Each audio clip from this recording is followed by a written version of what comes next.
दा समाजाव लामा दालांखौ अनगायनायनिबो बिराद समस्या दङ। जेरै जोङो गामियाव नुनो थाङो जोंनि लाइमोन सेंग्रा सिख्लाफ्रा बिदेशआव थांगासिनो दं साख्रिनि थाखाय, फिसा फिसौ साख्रिनि थाखाय।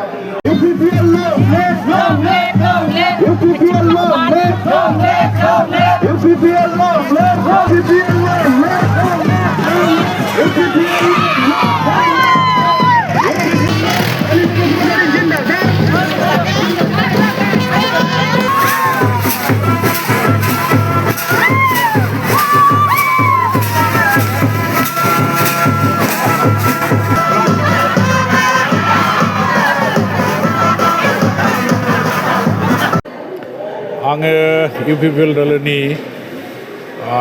एक नं गसाइगावनि बिजाथि हिसाबै सायख'जानाय।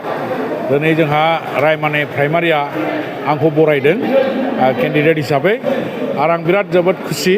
खारन रायमाना प्राइमारिया जोंनि बिखा दोलोआव जोंनि सराइबिल एमसिएलए बियाबाव रायमाना प्राइमारियावनो जों सबसे रासिन माने जोङो भट मोनो।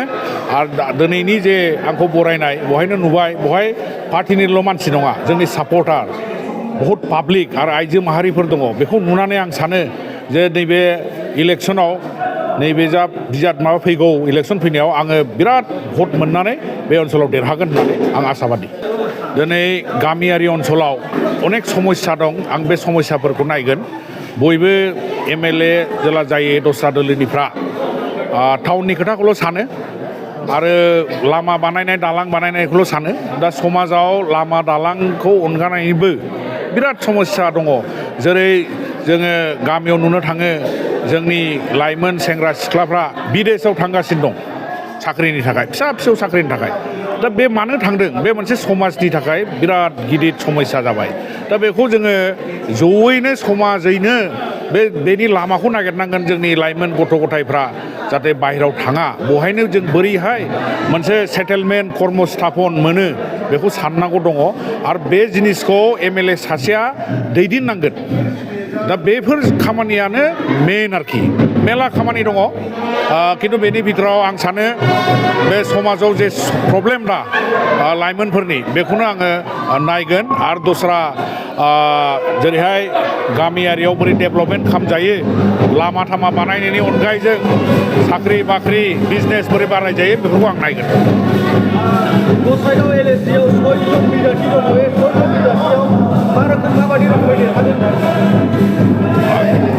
गसाइगाव एलएसियाव जोंनि हिसाब निकासा बिराद क्लियार। जोंहा कुर भटारफोर दङ, जोंनि गावनि हारि, बिथांमोना सब समय 60-70% जोंनो भट होबोदों। ओमफ्राय दस्रा हारिफ्राबो जों जिहेतु लास्ट 4 बोसोराव मोनसे सान्थि प्रतिष्ठा खालामदों। जोंनि ओनसोलाव बहुत गन्डगल जाबाय थायो, गावजों गाव मिसआन्डारस्टेन्डिं। बे जिनिसखौ जों फोजोबदों।